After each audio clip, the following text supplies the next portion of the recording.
Buenos días. ¿Cuántos están contentos hoy? Hay un motivo para estar contentos y es que Dios nos dio la oportunidad de vivir y eso es lo más importante. Les recuerdo la invitación al seminario. Estaremos 8 de la mañana a 5 de la tarde. La idea es compartir ese día con almuerzo, con refrigerio y poder simplemente tocar una parte de esta doctrina, porque es una doctrina muy profunda, muy larga en los temas.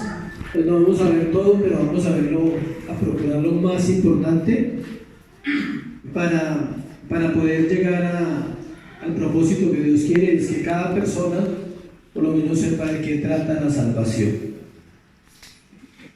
Vamos al tema de hoy entonces. Libro de Marcos, capítulo ¿qué? ¿Dónde vamos? 12. Los que han venido constantemente saben que vamos ahí. Vamos a leer el texto del 1 al 12. 12 del 1 al 12. Entonces comenzó Jesús a decirles por parábolas. Un hombre plantó una viña, la cercó de vallado, cavó un lagar, edificó una torre y la arrendó a unos labradores y se fue lejos. Y a su tiempo envió un siervo a los labradores para que recibiese de estos el fruto de la viña. Mas ellos tomándole le golpearon y le enviaron con las manos vacías. Volvió a enviarles otro siervo, pero apedreándole le hirieron en la cabeza y también le enviaron afrentado. Volvió a enviar a otro y a este mataron, y a otros muchos golpeando a unos y matando a otros.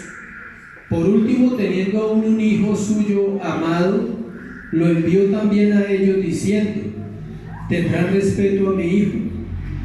Mas aquellos labradores dijeron entre sí: este es el heredero, venid, matémosle y la heredad será nuestra. Y tomándole le mataron y le echaron fuera de la viña. ¿Qué pues hará el Señor de la viña? Vendrá y destruirá a los labradores y dará su viña a otros. ¿Ni aún esta escritura habéis leído? La piedra que desecharon los edificadores ha venido a ser cabeza del ángulo. El Señor ha hecho esto, y es cosa maravillosa a nuestros ojos. Procuraban prenderle porque entendían que decía contra ellos aquella parábola, pero temían a la multitud y dejándole se fueron. Padre, hoy te damos gracias, Dios, por tu palabra, por el Evangelio de Jesucristo, Señor, que fue dejado para que nosotros comprendamos la verdad de tu Escritura, Dios. Abre nuestro entendimiento, Señor. Abre nuestros ojos espirituales para ver a Cristo predicado, Señor. Al Cristo crucificado, al Cristo que murió en la cruz del Calvario por los pecados de su iglesia, Señor. Hoy santifícanos mientras escuchamos tu palabra. Redargúyenos, Señor, pero sobre todo que tu nombre sea exaltado en esta congregación, en este tiempo de la predicación, en el nombre de Jesús. Amén y amén. La parábola del dueño de todo y el hijo del dueño. La parábola del dueño de todo y el hijo del dueño. Se conoce como la parábola de los labradores malvados, pero la parábola es de Dios y de su hijo. Vamos a iniciar el capítulo 12, entonces vamos a hacer un recorrido rápido por el capítulo 12. Inicia con una parábola, la cual estudiaremos hoy, y antes de eso es importante hablar sobre los asuntos del capítulo 12. También encontramos un tema sobre la hipocresía de los fariseos. Si usted lo ve ahí, del versículo 13 al 17, encontramos un tema sobre la hipocresía de los fariseos. También encontramos otro tema sobre la ignorancia en los asuntos bíblicos, desde el versículo 18 al 27. Luego encontramos uno sobre el gran mandamiento. ¿Cuál es? Amar a Dios, del 28 al 34. otro sobre Cristo como el Hijo de David, del 35 al 37, y finalmente hablaremos de la religión y sus víctimas en versículos 38 al 44. O sea, vamos a ver 6 temas en capítulo 12 de Marcos. Tenemos mes y medio para estudiar ese capítulo. En este pasaje que vamos a mirar hoy, el Señor habla a través de una parábola. Siempre que se predique una parábola, hay que recordarle a la iglesia qué es una parábola. Una parábola es una narración breve y simbólica de la cual se extrae una enseñanza. En este caso, una enseñanza ¿qué? Espiritual. También se puede usar para otras enseñanzas, pero en el caso de la Biblia, siempre que Jesús usó las parábolas, había una enseñanza, un principio espiritual detrás de ellas. Los opositores de la fe constantemente afirman que la muerte de Jesús en la cruz del Calvario es el fracaso más grande de Dios, que al ser rechazado por su pueblo, su plan falló y su plan no tuvo éxito. Pero los que afirman esto están totalmente perdidos, no conocen a Dios, no saben lo que dicen y mucho menos lo que hablan, porque no tienen idea de lo que sucedió allí. Cada parte de la vida del Señor Jesucristo era un plan trazado, escuche, desde la eternidad por un Dios eterno con un propósito eterno. La cruz es un plan desde la eternidad por un Dios eterno con un propósito ¿qué? Eterno. La salvación de los hombres que el mismo Padre escogió para su Hijo. Ahí voy adelantando quién escogió, el Padre. Él fue el que escogió. La salvación es un regalo que el Padre le hizo al Hijo. El pueblo que se salva es un regalo de papá para su Hijo. ¿Para qué? Para que su Hijo fuera exaltado por toda la eternidad. Eso lo vamos a ver el día del seminario abiertamente. En esta parábola encontramos parte del desarrollo de ese plan. Como sabemos, Jesús mismo había anunciado su muerte varias veces y la Escritura en diferentes pasajes nos habla de cómo sucedería. O sea, toda la Biblia habla de cómo va a suceder la muerte de Jesús. La parábola es una acusación contra el crimen que ellos van a cometer, contra la insensibilidad y el desagradecimiento de aquellos que rechazaron la verdad. Ellos, al saber que la parábola estaba dirigida a ellos, se enfurecieron aún más. La parábola al final cumplió el propósito, y era que ellos determinaran ese miércoles matar a Jesús el viernes.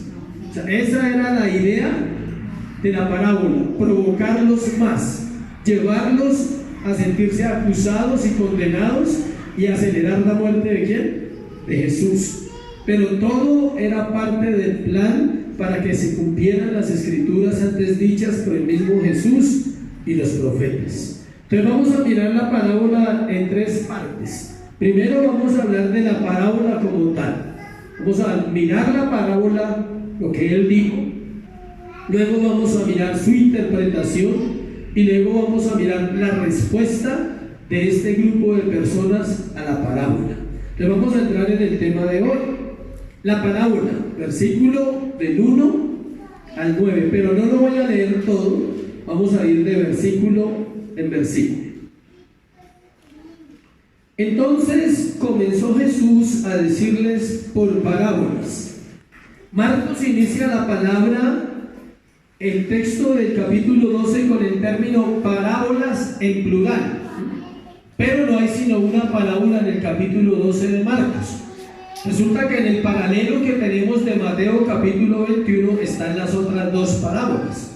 Él compartió 3 parábolas que quedaron escritas, pero los estudiosos dicen que compartió más parábolas ese día. Solo se escribieron 3 porque son las que necesitamos nosotros. Pero ese día él habló muchas cosas. ¿Por qué? Por parábolas. Lo cual es cierto porque ese día el Señor pronunció muchas historias. Están registradas en Mateo capítulo 21 y capítulo 22, que es el paralelo de la historia que vamos a compartir hoy. Mateo 21, solo se la voy a leer, del 28 al 32, registra la parábola de los 2 hijos. ¿Sí se acuerdan de esas parábolas? Un hombre tenía 2 hijos y le dijo a uno: vaya y lave la loza, y él dijo: no. Y el otro dijo: sí. ¿Y quién lavó la loza? El que dijo que no. El que dijo que no. No sé si le ha pasado en su casa en algún momento eso, cuando hay varios hijos. No siempre los que dicen que sí van a hacer todas las cosas, eso pasa en la iglesia. Y no siempre los que dicen que no son los malos. Amén. Hay gente que dice no y al final termina más comprometida que el que dice sí, yo estoy comprometido. Esa es más o menos. Luego habla en Mateo 22 del 1 al 14 de la parábola de la fiesta de las bodas. Es súper buena. Lástima que no esté Marcos para predicarla. Es espectacular esta parábola. Cada una de ellas con temática similar. ¿Qué temática vamos a tratar hoy? El Evangelio. Ojalá pudiéramos hablar cada 8 días del Evangelio, pero esto es solo ¿qué? Evangelio. Inicia su relato con la parábola, con la misma que inicia Isaías 5 del 1 al 2. Miren lo que dice Isaías 5 del 1 al 2.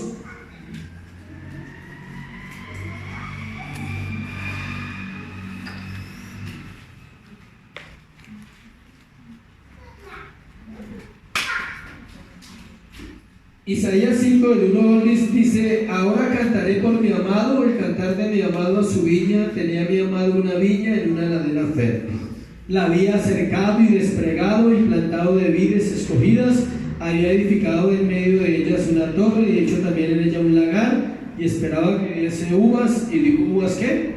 Silvestres. Así arranca la parábola. 5 del 1 al 2.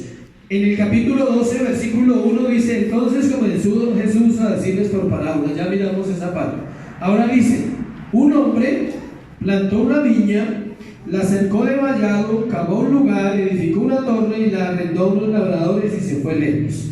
El Señor prepara una viña y hace todo lo que esa viña necesita, todos los recursos que necesita. Cada cosa de esas era necesaria. Aún cuando habla de una torre, era para vigilar que no viniera nadie extraño y se robaran las cosas de ¿qué? De la viña. La parábola aquí registrada fue la de los labradores malvados y comienza como la estamos mirando ahorita. Este hombre, el hombre de la parábola, separó parte de su terreno para una viña. Él tiene una finca grande y separa parte para su terreno. Dice también que el lagar generalmente consistía de 2 excavaciones hechas en la tierra y bien acondicionadas y terminadas con piedra o labradas en roca.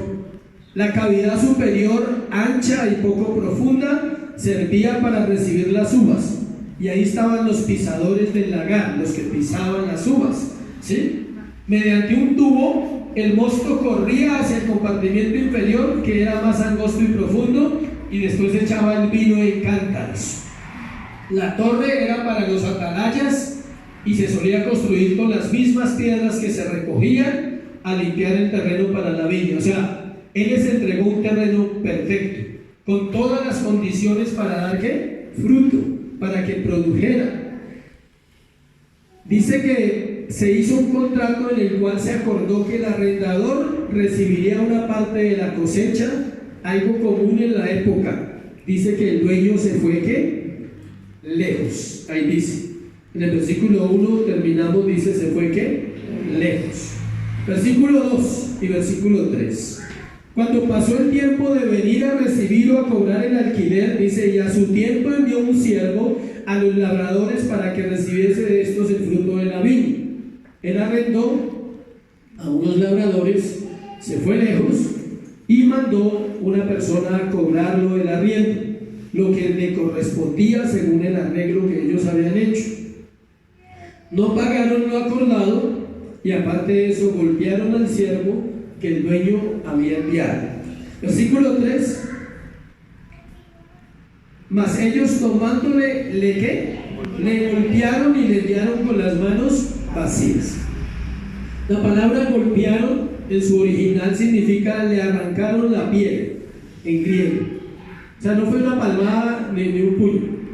O sea, lo despellejaron, lo mataron realmente, lo cual muestra que la golpiza fue ¿qué? Terrible, o sea, eran malvados. Por eso el título que le ponen a la parábola se llama la parábola de los labradores ¿qué? Malvados. Se espera entonces una reacción del dueño severa. Cualquiera diría, no, pues toca quitarle la viña y sacarlos a golpes también, ¿sí? Eso haría el dueño de la viña. Eso se espera, pero el relato vemos que no. En el relato vemos que no sucede eso. Según lo que vemos aquí, el dueño de la viña sigue dando ¿qué? Oportunidades. Versículo 4. Volvió a enviarles otro siervo, pero apedreándole le hirieron en la cabeza y también le enviaron ¿qué? Afrentaron. Volvió a enviar a otro, pero sucedió lo mismo. Le hirieron ¿dónde? En la cabeza, o sea, a pedradas. Lo cogieron a pedradas en la cabeza y lo mismo. Versículo 5. Volvió a enviar a otro, y a este ¿qué? Mataron, y a otros muchos golpearon, a unos matando, y a unos, y matando ¿a quién? A otros. Mandó a otro y esta vez no lo golpearon ni lo hirieron, sino que lo mataron, y así varias veces hasta que todos los que envió los golpeaban y los mataban. Por último, versículo 6, versículo 8 al 8, teniendo aún un hijo ¿qué? Amado. Por último, teniendo a un hijo, me gusta ese versículo, dice, por último, teniendo a un hijo suyo ¿qué? Amado. Aquí vemos algo importante, y es uno de los atributos de Dios en cuanto a la vida del creyente, se llama la paciencia. Mandó una vez, rechazaron el mensaje, mandó otra vez, el pueblo sigue rechazando el mensaje. Lleva 2000 años llamando a un pueblo al arrepentimiento después de que Cristo muere, y el pueblo sigue rechazando el mensaje. Seguimos en la misma tónica de los labradores malvados. Por último, en una demostración de paciencia y misericordia, el dueño de la viña decide enviar a su propio hijo, pensando que al ser su hijo lo iban a respetar y a cumplir con lo que se había acordado en el contrato que había hecho con ellos. Al contrario, ellos lo tomaron como una oportunidad para matar a aquel que podía reclamar la herencia y quedarse ¿con qué? Con la viña. Miremos con atención las palabras del versículo 6. Teniendo un hijo ¿qué? Amado. Vemos la expresión de ternura de un Dios grande, de un Dios lleno de compasión. Vemos allí su capacidad de esperar que el hombre se arrepienta. Allí está la misericordia activa en un dueño que solo espera una respuesta agradecida al haber bendecido a los labradores al dejarlos producir en su propiedad. Pero ¿qué sucede? Cuando estos labradores malvados ven llegar al hijo, comienzan a fraguar un complot, se consultan entre sí diciendo, en consecuencia, este es el último que le queda, tenemos que matarlo porque así nos podremos quedar con la viña. Lo que van a hacer no es solamente un impulso del momento, al contrario, es una perversidad premeditada, es el resultado de una inicua deliberación y un designio criminal y egoísta, es un asesinato premeditado. Ellos no estaban dispuestos a pagar, ellos querían quedarse ¿con qué? Con la propiedad. Cuando le matemos, no habrá más heredero. No nos podemos preocupar porque ya mandé a otra persona, porque ya no hay quien reclame la herencia, de modo que la heredad que le corresponde será nuestra. En su siniestra necedad olvidan que el dueño aún está vivo y que aunque maten el hijo, la viña sigue siendo ¿de quién? Del dueño. El padre del hijo aún vive y sin duda tomará ¿qué? Venganza. El pecado es completamente necio. ¡Qué absurdo! El que mora en los cielos se reirá, el Señor se burlará de ellos. Salmo 2:4. Esa es la historia. Versículo 8. Y ahorita vamos a mirar. ¿Tomándole qué? Léalo por favor. ¿Y tomándole qué? Le mataron y le echaron fuera de la viña. Lo matan de una forma vil que incluso ni lo entierran, sino que lo echan fuera de la viña de su padre como si fuera un vil criminal que está robando o cometiendo un delito. Así termina la parábola para entrar en la explicación de ella misma. Versículo 9. ¿Qué pues hará el Señor de la viña? Hace una pregunta. ¿Qué pues hará el Señor de la viña? Vamos a desglosar un poquito la parábola antes de entrar ahorita en el otro punto. El dueño de la viña indiscutiblemente es ¿quién? Dios el Padre, no Dios el Hijo. Siempre es bueno aclarar cuál Dios. No es el Espíritu Santo, no es el Hijo, es Dios el Padre, el dueño de la viña. Los siervos que Él envía son todos los profetas que Él envió desde Abraham y luego desde Moisés hasta Juan el Bautista. Los labradores malvados son Israel, pero nunca crea que el mensaje es para Israel, el mensaje es para la iglesia. Después de que envía a los profetas y todos son rechazados, apedreados y matados, aún después cuando se establece la iglesia siguen matando a las personas que hablan la verdad y seguimos queriendo matar al hijo del dueño. Si la humanidad pudiera matar a Dios, lo mataría. ¿Sí sabía? La humanidad no quiere a Dios y nosotros hacemos parte de esa humanidad caída y de esa humanidad corrupta que no ama a Dios, no lo quiere. Quiere quedarse con su heredad, con la tierra. Dios nos dio la tierra para producir, para tener vida, para comer, para que produzca hierba verde, para que los animales crecieran, para que la tierra fuera buena para nosotros. El hombre quiere quedarse con su heredad y hacer lo que se le da la gana. Esa es la historia todavía. El versículo 9 habla de una respuesta. ¿Qué pues hará el Señor de la viña? Marcos no nos da la respuesta. Ahí hay una respuesta pequeñita, dice, vendrá, esa la da el Señor Jesús, y destruirá a los labradores y dará su viña a otros. Pero acompáñenme a Mateo 21, 41.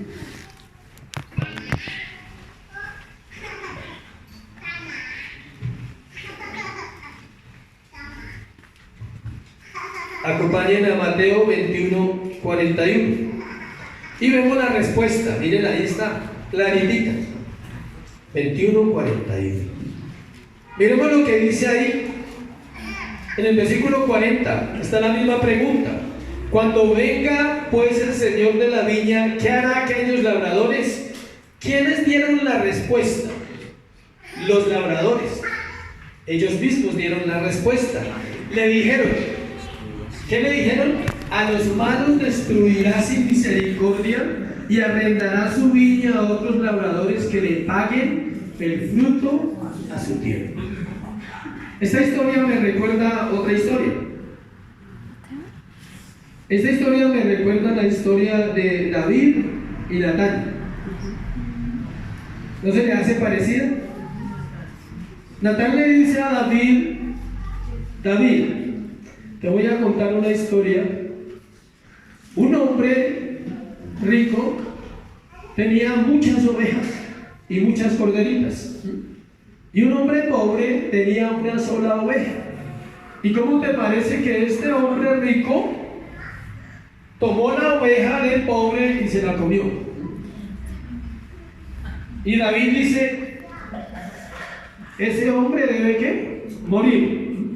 Y Natán le dice, tú eres ese hombre. ¿Es la misma historia? Es la misma.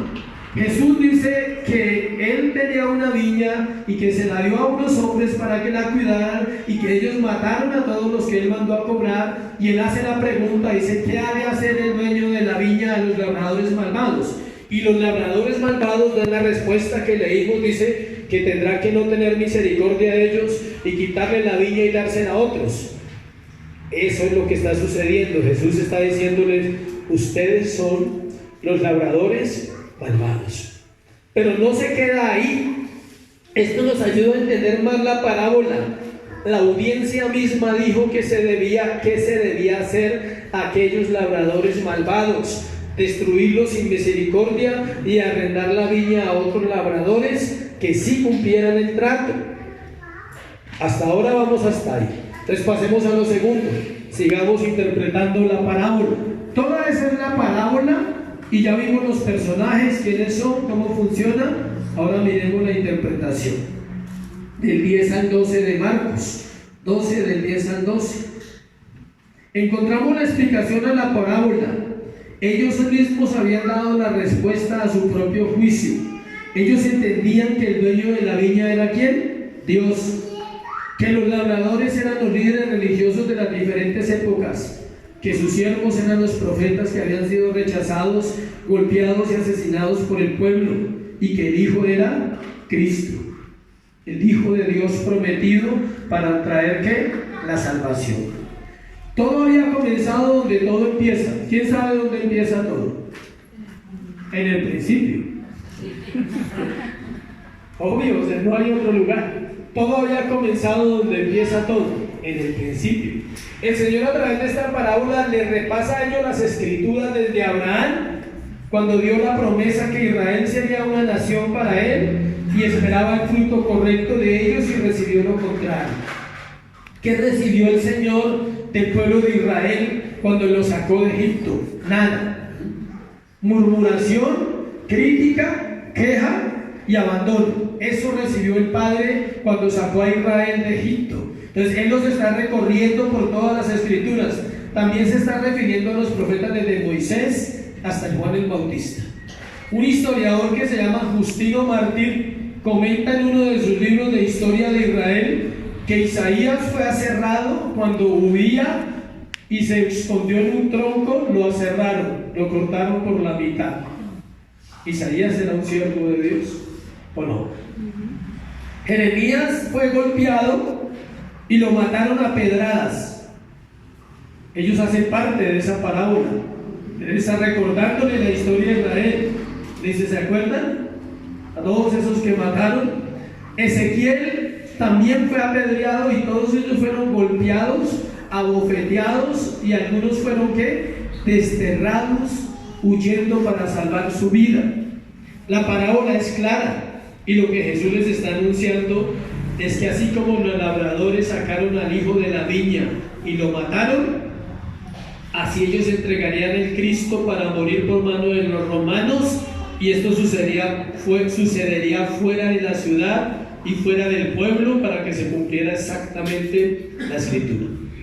Si saben que a Jesús lo mataron fuera de la ciudad, no era casual, se estaba cumpliendo la escritura. Que lo sacaron de la viña y lo mataron ¿a dónde? Afuera. Eso hicieron los judíos, lo sacaron de la viña. Y eso hicieron los romanos sin darse cuenta que estaban cumpliendo ¿qué? Las escrituras, la voluntad secreta de Dios. ¿Sí ven cómo se aplican los atributos de Dios? Los que están el jueves estudiando, la voluntad secreta de Dios estaba siendo revelada en ese momento a través de los romanos y los judíos para matar al Hijo de Dios fuera de la ciudad como un criminal. No lo enterraron, ¿no? El único que fue a pedir el cuerpo fue ¿quién? Simón de Arimatea. Si él no pide el cuerpo, lo dejaban allá. Estos hombres estaban demostrando ser hijos de aquellos que habían matado a los profetas. Mateo 23, del 31 al 35. Mateo 23, del 31 al 35. Miren lo que dice. Así que dais, está hablando Jesús, testimonio contra vosotros mismos de que sois hijos de aquellos que mataron a los profetas.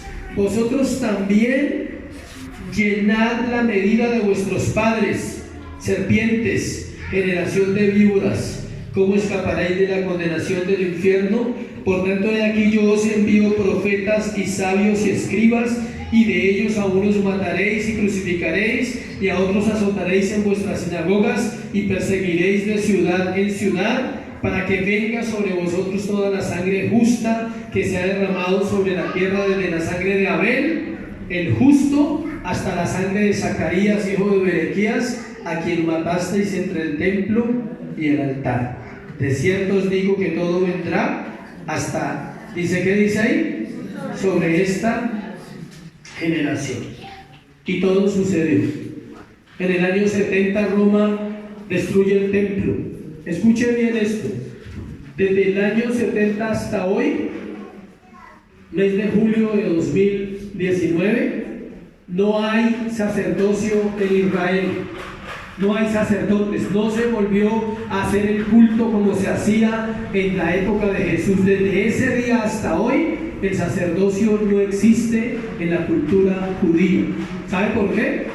Porque en el incendio de Roma se perdieron todos los informes, todas las genealogías, y no se sabe quiénes son los levitas. Y ellos no se atreven a hacer un sacrificio o a hacer una ofrenda como las que hacían en esa época, porque tiene que ser hecha ¿por quién? Por los levitas, o si no, mueren.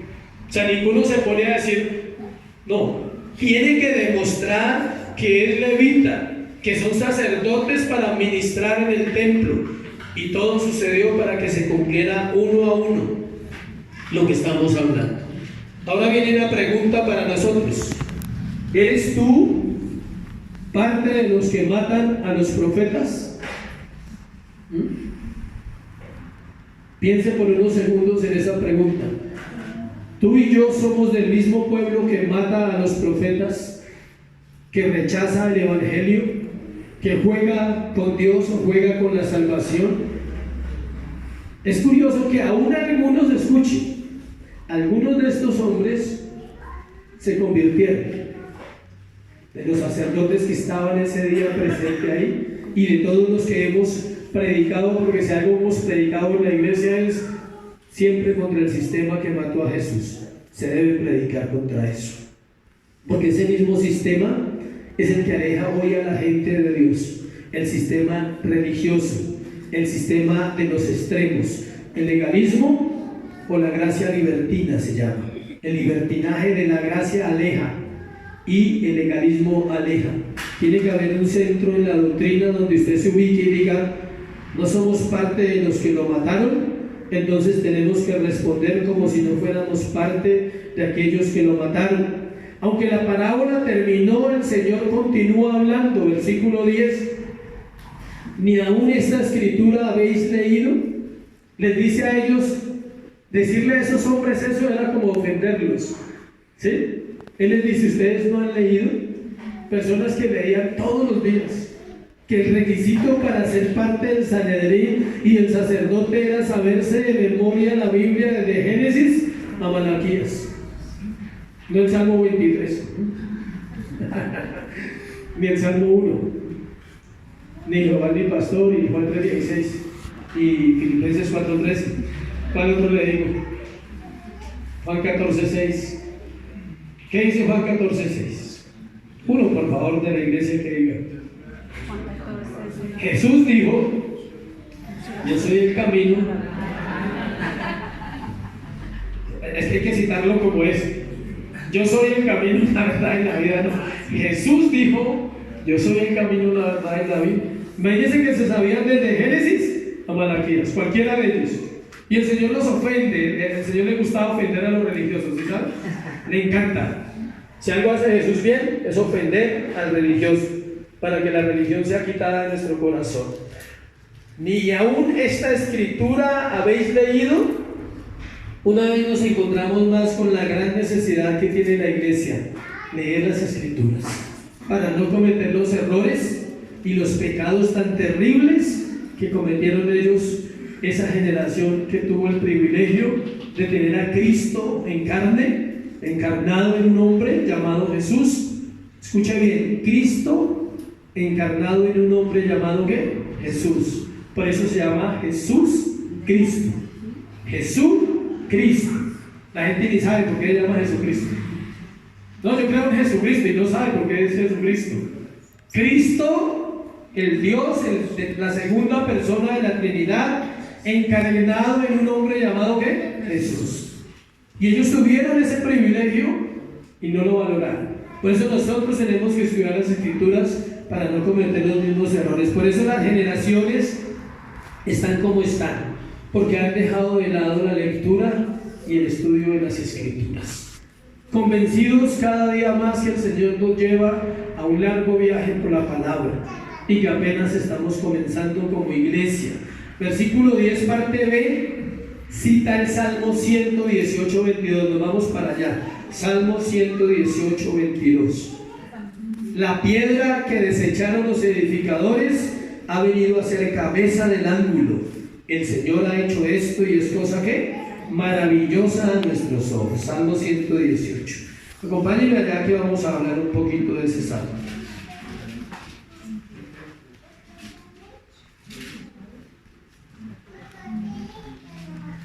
Versículo 22. 118, versículo 22. El Señor les dice: ¿no habéis leído esta escritura? Y le cita el Salmo 118. Y escuchen lo que el Señor tiene, un sarcasmo santo se llama. El Señor tiene un sarcasmo santo. El Salmo 118 era un himno que Israel tenía que cantar todos los años que celebrara la Pascua. Siempre que celebraban la Pascua, ellos cantaban ese salmo porque es un salmo mesiánico. Y ellos sabían que ese salmo se refería ¿a quién? A Jesús, al Cristo, mejor dicho, no a Jesús. Ellos creían en el Cristo que había de venir, pero no se atrevían a creer que el Cristo estaba ¿en quién? En Jesús. Ellos creían en la profecía mesiánica, pero ellos no veían a Jesús como que Él fuera ese Cristo. Y ese salmo cada fin de año, cada fin de la Pascua, lo cantaban. Todas las veces lo cantaban. Entonces la ofensa era terrible. Le dice: ¿cómo? ¿No habéis leído? Y le cita el salmo y le dice: ¿no se acuerdan? Imagínense cómo empiezan estos hombres a llenarse de ira y de odio diciendo: pues todos los años lo recitamos, ¿cómo nos va a decir eso?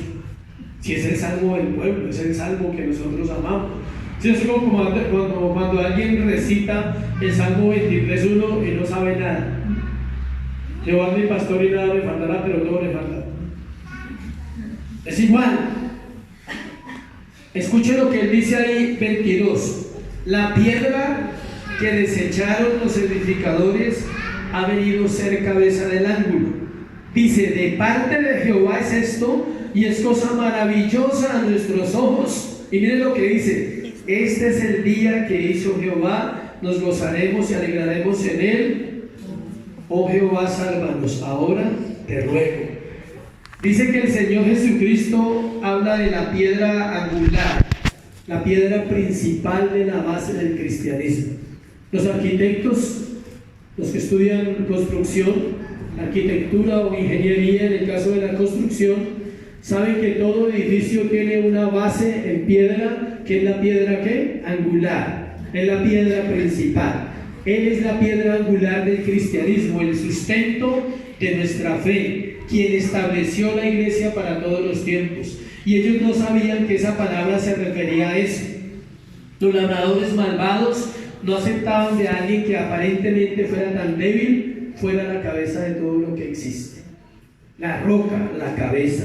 En el paralelo de Mateo 21, 43, 44, las palabras que dicen muestran que el hecho de que este pueblo hubiese cometido tanto en contra de Dios hizo el Señor que el Señor preparara otro pueblo para establecer su iglesia. El hecho de que este pueblo fallara nos favoreció a nosotros. Nosotros hoy somos la iglesia porque Dios desechó a Israel. ¿Sí sabía? Dios desechó a Israel. ¿Qué quiere decir? ¿Que ellos no son pueblo de Dios? No, nunca estoy diciendo eso. Ellos son pueblo de Dios, pero a partir de que Cristo viene, cualquier judío solo puede entrar al reino de Dios creyendo en Jesucristo. Ya no puede entrar como entraban antes por las obras que ellos hacían, por los rituales, por los sacrificios de animales, por todo eso. Ya no pueden entrar. Ahora solo pueden entrar por la misma puerta que entra a la iglesia, recibiendo o no recibiendo, sino que Cristo se ha revelado a su corazón. Versículo 43 de Mateo capítulo 21.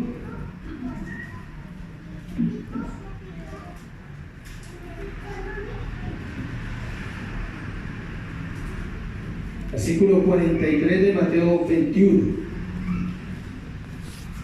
Dice: por tanto os digo que el reino de Dios será quitado de vosotros y será dado a la gente que produzca los frutos de él. ¿Por qué les quitaron el reino? Porque eran los labradores malvados que nunca pagaron el arriendo y nunca dieron ¿qué? Fruto. Porque mataron a todos los siervos del Señor. Entonces ahora nosotros somos los labradores.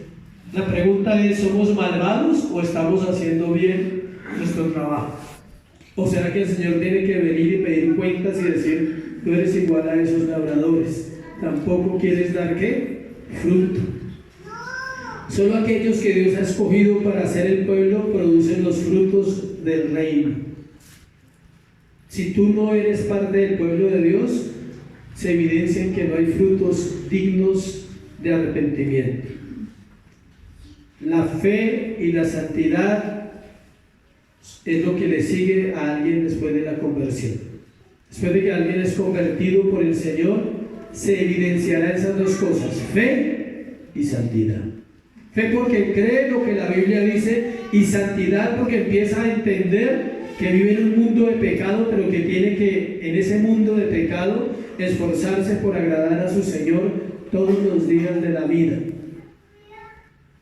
Las preguntas de siempre, y si alguien ha venido a la iglesia y se fue y no ha vuelto, y un día escuchó la palabra, ¿qué pasa? Si no vuelves porque nunca se convirtió, y si un día vuelves porque se convirtió, porque va a volver. ¿Sí me explico? Porque a veces uno chilla por eso. El volantico que nos dieron en un lugar donde se llama que es una iglesia, pero uno duda cuando dan un volante de esos, dice, ¿cómo llegar al cielo? El volante de esos evangelísticos que hacen todas las iglesias. ¿Cómo llegar al cielo? Y dice una cantidad de cosas, pero no habla de cómo llegar al cielo. Dice que el cielo es un lugar muy hermoso, precioso, que la Biblia lo describe muy bien en Apocalipsis. Dice que lo importante no es el cielo. Y uno dice, bueno, van a hablar de algo bueno, pero no. Dice, lo importante es que te vas a encontrar con muchas personas que tú quieres ver, que ya murieron y que están allí esperándote. Eso es catolicismo. Eso es catolicismo, purgatorio. O sea, están diciéndole a la gente que si usted va al cielo va a encontrar a los seres queridos que murieron. ¿Y acaso es que usted sabe si fueron salvos o no? ¿Quién sabe eso? Dios. Que el entierro fue cristiano, el entierro no lo convierte. Lo siento, pero es así. No, que le hizo las exequias el pastor fulano, él no lo puede convertir. Sí, hay gente que dice que piensa que las exequias lo va a salvar. No. Y es duro decir eso, porque uno piensa en la familia de uno. Yo no estoy pensando en nadie más sino en mi familia, en aquellos que han asistido y no volvieron a una iglesia y hoy están en el mundo. La pregunta, Señor, si ellos se salvaron, tráelos pronto, quebrántalos pronto para que vengan, y si no, pues darles aún la oportunidad de que se salven. ¿Sí sabía? ¿Cuánta gente conoce usted así? Muchos. Y queda claro que el Señor escogió un pueblo para Él. El Salmo 118, 23, después de las palabras sobre la piedra angular, dice, de parte de Jehová es esto y es cosa maravillosa a nuestros ojos. Imagínense, Él está diciendo, es de parte mía que estoy dando esta palabra. Él está diciendo la piedra que rechazaron los edificadores. ¿Quiénes eran los edificadores? Los sacerdotes. El pueblo de Dios, los líderes de Dios rechazan al único que podía salvarlos. Y dice, la piedra que rechazaron los edificadores es la cabeza, es la piedra angular en la cual hay salvación. Entonces hay dos formas para recibir el Evangelio: abrazarlo con todo el corazón, volver nuestro corazón a Dios, pedir que Él tenga misericordia de nosotros y de nuestra generación, y la piedra angular será nuestra cabeza. Cristo será nuestra cabeza. Pero Él mismo da la respuesta a la otra parte. Dice que los que no hacen eso, la piedra los destrozará, la piedra caerá sobre ellos y ¿qué? Los aplastará. Solo hay dos formas de vivir en esta tierra: no es bien y mal. Si pensó eso, no es bien y mal, es siendo salvo o estando condenado. Caminamos salvos hacia la gloria, caminamos condenados hacia la eternidad sin Dios. Pero no hay un término medio. Nadie es medio cristiano. Si sabía, le tengo esa buena noticia. Aunque nosotros decimos cristianator y todo eso, pero nadie es medio cristiano. No puede ser medio cristiano. ¿Es o no es? Cristo lo salvó y está rebelde y está en un proceso apartado de Dios, puede pasar, pero es. Y Dios lo quebrantará para traerlo a sus pies. A través de la disciplina aprenderá la santidad, dice Hebreos. A través de la disciplina el Señor le amará con un amor impresionante y lo traerá a ser parte de la familia que Él dice que es su familia, la familia de Dios. Pero si no es algo, no vendrá. Y no es una cuestión de tus deseos o de mis deseos. No es una cuestión de solamente decir, es que es mi familia. No. Entendamos eso. No malinterprete Hechos 16:31, por favor, más, no lo maltrate más. Cree en el Señor Jesucristo y serás salvo tú y toda tu casa. ¿Alguien aquí es el carcelero de Filipos? Si alguien es el carcelero de Filipos, cree en el Señor Jesucristo y serán salvos tú y toda tu casa. Era para el carcelero, para él. Y la palabra se cumplió al instante. El contexto nos lo dice, que Pablo fue a la casa de él, ¿sí? Y allí reunió su familia y su familia fue salva. Dice, y su casa, más adelante dice, ¿fue qué? Salva. Escuchen, si no hubiera habido esa reunión ahí, la palabra hubiera quedado abierta para toda la iglesia. Pero la palabra no quedó abierta, ese versículo, para toda la iglesia. Y nos engañaron, nos metieron gato por liebre, o sea, diciéndonos que solo con eso su familia se va a salvar. De por Dios, no se puede salvar si no pone su fe en Jesucristo. Escuche, y si pone su fe en Jesucristo es porque Dios quiere que así sea. Es porque Dios atrae. El Padre dice, nadie puede venir al Hijo si el Padre no lo atrae. Es el Padre el que derrama el amor de Él sobre nosotros y nos atrae hacia el Hijo. No es la acción del hombre. Espero que eso quede claro en estos tiempos en la iglesia. No puedes hacer nada para salvarte. Hay dos respuestas. ¿Por qué? Una, porque ya eres salvo, si lo eres. Y dos, porque si no lo eres, solo Él te puede atraer a una relación genuina con Él. ¿Sí ven las dos respuestas? Si hay salvos, entonces no te puedes salvar, ya eres salvo. ¿Cómo te vas a salvar si ya eres salvo? Y dos, si no eres salvo, entonces tienes que creer y confiar que solo Él puede propiciar el inicio de esa relación. ¿Cómo? Pidiéndoselo, Señor, creo en lo que estoy escuchando. Creo que tú eres Dios. Ten misericordia de mí. Dame esa oportunidad. Y Él producirá el querer como el hacer para empezar una vida diferente. Su respuesta era la de los hombres furiosos. Vamos a mirar lo tercero, la respuesta de los hombres, de ellos. Versículo 12. Y procuraban prenderle porque entendían que decía contra ellos aquella parábola, pero temían a la multitud y dejándole ¿qué? Se fue. Su respuesta era la de los hombres furiosos que acababan de ser confrontados. Su actitud no fue de arrepentimiento, de reconocer que todo lo que el Señor dijo en esa parábola era cierto, porque era la historia de sus padres y la de ellos y aún la de sus hijos. Es curioso, el Señor Jesús en esa parábola les está contando toda la historia de Israel, desde Abraham hasta Jesús. Y ellos no solamente los incluía a ellos la historia, sino a sus padres que ya habían muerto y a sus hijos que venían. Porque esa generación dijo, su sangre sea sobre nosotros y sobre ¿quién? Nuestros hijos. De ahí que Israel lleva 2000 años esperando al Mesías.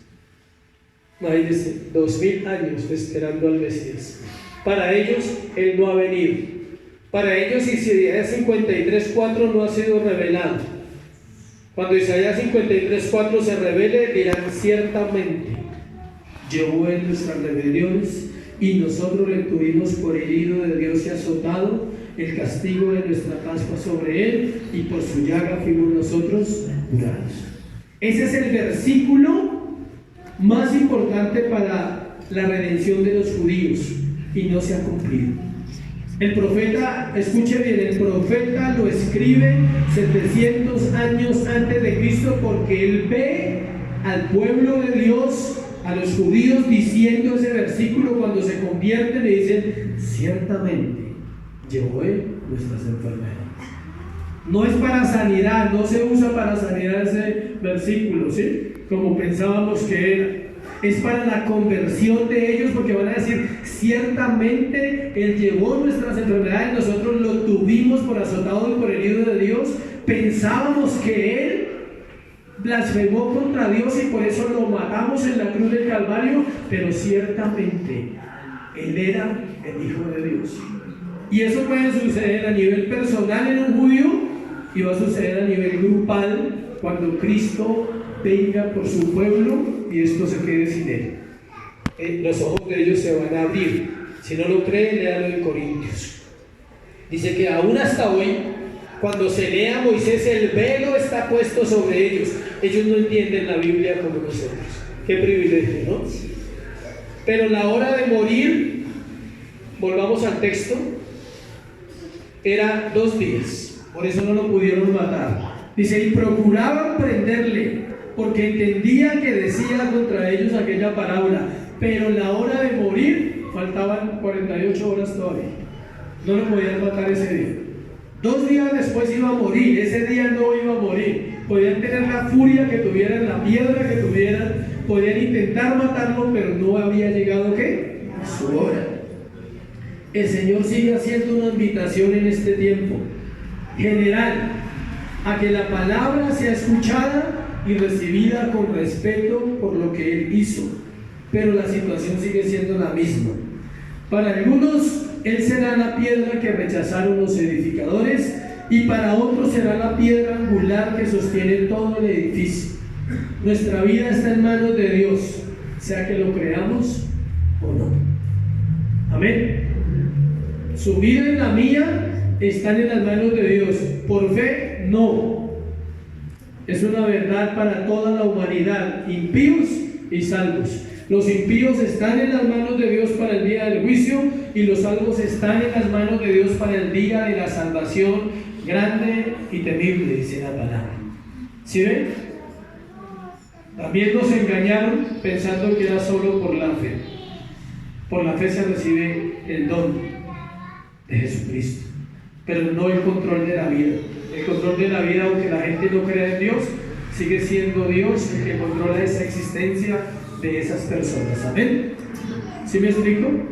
Le estamos diciendo que la fe no sea importante para que no me malentiendan. Estoy diciéndole el mismo ejemplo que puse en una predicación pasada, que 3 hombres llegan al cielo y que uno, Jesús le pregunta: ¿por qué crees que puedes entrar a mi reino? Y él le dice: por fe. Sí, todo fariseo orgulloso, así como el que cree que ya el proceso terminó y que puede hacer lo que quiera porque cree en Jesús. Por fe. Y Jesús le dice: ¿tú crees que puedes entrar a mi reino por algo que tú hiciste? ¿Creer? No puedes entrar. Y el otro fue más allá, al segundo: ¿tú por qué crees que puedes entrar a mi reino? Porque tuve fe en ti y porque obedecí. O sea, todavía más jactancioso. O sea, ¿tú crees que puedes entrar acá porque por 2 cosas que hiciste? El primero hizo una, fe. El segundo avanzó un poquito más, fe y obediencia. Y el Señor le dice: ¿tú crees que puedes entrar por eso? Tampoco. Y el tercero, entonces ya sabía la lección y llegó más humillado, más bajito, pensó más la respuesta: ¿tú por qué crees que puedes entrar aquí? Y él le dijo: por lo que tú hiciste por mí, porque me diste la fe para creer en ti y me sostuviste para obedecer. ¿Sí ven? La misma respuesta, más explicadito un poquito. Sí es por fe, sí es por obediencia, pero no por los méritos del hombre. No porque tú puedas o porque yo pueda, porque Él pudo hacerlo y lo seguirá haciendo en nuestra vida. ¿Ven? Ponte sobre tus pies, vamos a orar. Darle gracias a Dios porque podemos ser parte de su pueblo, pero también examinar nuestro corazón si en algún momento hemos sido como los labradores malvados que lo han sacado del terreno porque queremos ser los dueños de nuestra propia vida. ¿Cuál es el pecado más terrible que el cristiano comete? El cristiano no amar a Dios. Por eso Jesús dijo, este es el gran mandamiento, amar a Dios sobre todas las cosas. ¿Y a quién? Al prójimo como a ti mismo. En eso se resume la ley y los profetas. Es eso. Y el hombre no ama a Dios por voluntad propia. El hombre tiene que ser atraído por Dios mismo para poder amarle. Entonces eso es lo que hay que hablar constantemente cuando esté su corazón en batallas. Díganle, Señor, en realidad todo esto es porque yo me amo un poquito más de lo que te amo a ti. Por eso son las batallas del cristiano. Si nosotros no nos amásemos tanto, viviríamos mejor. No mejor acá, materialmente en la tierra, porque yo sé que muchos dicen, uy, voy a amar a Dios para que me dé todo.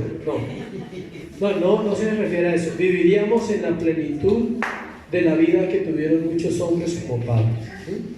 Para mí el vivir es Cristo y el morir es ¿qué? Ganancia. Todo lo tengo por, no dice así la original, dice por estiércol.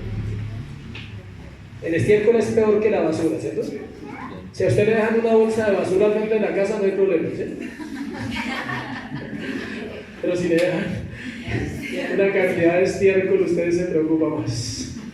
Entonces Pablo dijo, todo lo tengo ¿por qué? No le dé miedo decirlo, por estiércol. Fuera de Cristo todo es estiércol.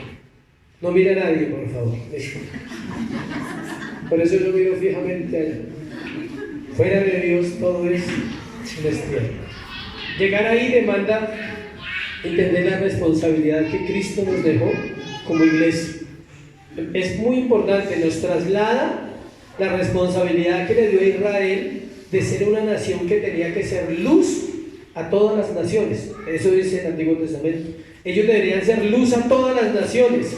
Esa responsabilidad ellos no fueron capaces, porque no se apoyaron en la gracia, sino se apoyaron en sus obras. Ahora Dios le da esa responsabilidad a la iglesia. Dice, ahora ustedes son luz en la tierra, sal para todas las naciones. No sal de aquí, sino sal para todas las naciones. Y es lo importante. Amén. Padre, gracias una vez más por tu palabra. Qué privilegio, Señor, saber que tú nos enseñas hoy. Acudimos a ti, Dios, únicamente por la obra de Jesús en la cruz. No hay otra manera de llegar a ti esta mañana sino es a través del sacrificio, Señor. A través de que tú cubriste el pecado y la culpa que había sobre nosotros un día. Y si alguno aquí no conoce a Jesús, puedes decirle, cubre mi culpa y cubre mi pecado. O si dudas de la salvación, puedes decirle, hoy quiero y anhelo conocerte. Mas sé que no depende de mí, depende absolutamente de tu gracia, Señor. Gracias. Oh, gracias, Dios, por tu pueblo. Gracias por esta congregación. Gracias por el privilegio, Señor, que tenemos de ser llamados hijos, Dios. Ayúdanos a vivir bajo tu presencia, bajo la gracia de Jesucristo, Señor, entendiendo que no hay nada que tal vez pueda agradarte, mas tú sí te agradas de nosotros. Es tu decisión, es tu amor, es tu voluntad, Señor, es tu soberanía, agradándose de un pueblo pecador, porque la Biblia dice que aun cuando éramos impíos, a su tiempo Cristo murió por los pecadores para llevarnos a su reino. Por eso, Señor, hoy queremos pedirte perdón, Dios, cuando hemos actuado como aquellos hombres a los cuales les confiaste una viña, Señor, y ellos no dieron el fruto. El profeta dijo que esperabas uvas, y hubo uvas silvestres, hubo un fruto de rebelión, un fruto de pecado y de maldad, Señor. Y a veces nos pasa igual en nuestro diario vivir, Señor. A veces nuestro fruto es simplemente rebelión, simplemente pecado tras pecado, Señor. Mas tu brazo sigue extendido, mas tu misericordia no se ha cortado para bendecirnos, Señor. Por eso hoy estamos en este lugar. Te doy gracias por tu palabra. Te pido que la pongas en el corazón, Señor, que tú la establezcas en cada corazón en este lugar, aún los que puedan escucharla en algún momento, Señor. Esta palabra sea grabada en los corazones. Te doy gracias en el nombre de Jesús. Amén y amén. Dios les bendiga, Dios les guarde.